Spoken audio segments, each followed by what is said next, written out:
Hello. Today's topic is about success and why are some people more successful than others. I felt it was an important topic because I've been working with a lot of clients lately who are looking to take themselves and their business to the next level.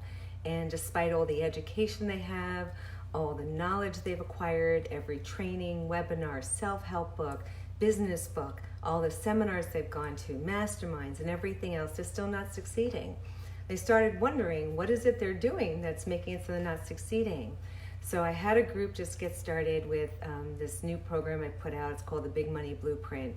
And it's really about how to make yourself the expert and create 6- and 7-figure businesses. And I also have the Find to Fab program. And I realized there was a commonality with the people that were coming to me. Hi, Wendy.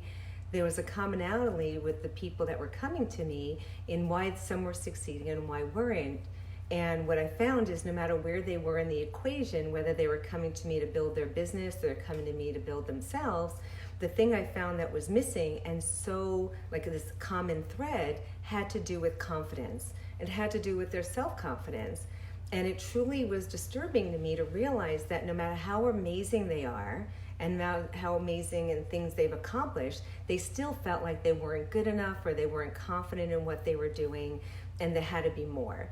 So I was saying, what is it that has to happen for people to know that they're enough? What is it that has to happen for them to know that they can achieve even more? Because it's not going to be another self-help book. It's not going to be another webinar, another class that they're going to attend that's going to change.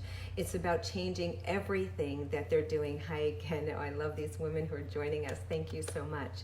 And what ends up happening is that we're over there trying to be something based on prior people's rules and beliefs about who you think you need to be. The challenge is that the lack of confidence that's showing up, that's hurting the success, is because you're measuring yourself by somebody else's yardstick. And I really mean that. It's literal, that you're measuring yourself by somebody else's yardstick. So if somebody else was to tell you this is the way to do something and this is the stick you have to follow, you turn around and you think the only way to do it, the only way to succeed is to do it this way. But it doesn't have to be that way. It can be a lot of different ways. I remember my brother just showed up, so I'm gonna just remind me of a story. When I was younger, I said I wanted to be a teacher. I don't know if you even heard the story, Bruce, but it's a good one. I said to my parents I wanted to be a teacher, and they said teachers don't make any money.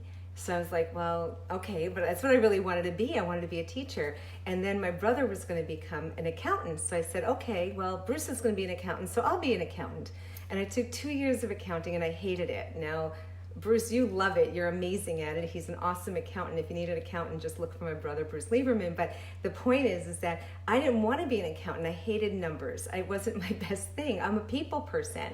So then they said teachers didn't make money. So I was like, based on their rules, they also told me that I had to make 6 figures to be successful. So everything I did was trying to achieve this end goal of making 6 figures, because then I'd be enough and I'd be successful.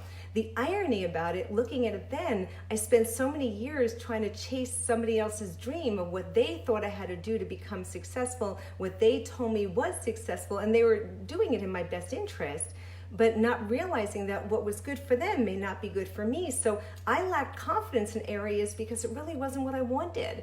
It was what other people wanted, or it was what I thought I needed to do. It wasn't until I started following what I truly wanted to do and what felt right to me that I looked at it, and I'm an entrepreneur and I own several businesses, and fortunately they're very successful, because here's the difference. As soon as I started doing stuff that was true to me, that felt right to me, I was succeeding. But here was the difference.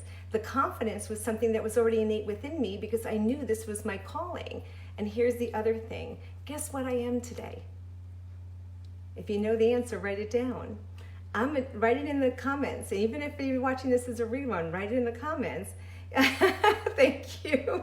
She says, you're a brilliantly successful teacher, just not in grade school. You're brilliant yourself. Yes, I realized years later, I'm a teacher. I am absolutely a teacher. I'm a teacher of human psychology, of neuroscience, of business, of success. I'm a teacher, but not the kind of teacher my parents thought I would be. But at the end of the day, I am absolutely doing everything I love doing, and it's teaching and supporting people and growing. But yet, I didn't have the confidence in other areas where people wanted me to be, but when I showed up where I wanted to be and just moved forward boldly and bravely, it was quite amazing what I was able to accomplish. So no matter where you are, it's not until you change the rules and you start following your own versus somebody else's. It's not until you start believing in yourself first, not waiting for somebody else to tell you that it's okay, that you can go forward, or that you're right. It's about you living boldly where you are now. And that's truly the gift, in confidence, in knowing that you're doing the right thing and you're doing the best you can in that moment. It's not about being perfect. It's not about getting it right. It's about just going boldly where you want to be. And the easiest way to do that is just to be confident in yourself and doing it. Take imperfect action, have fun with it, and stop judging yourself. Get rid of the ruler, get rid of the rules, start creating your own, and watch how easy everything gets around you and see the success that will follow. Thank you for joining me. I love you. I will see you on the next one.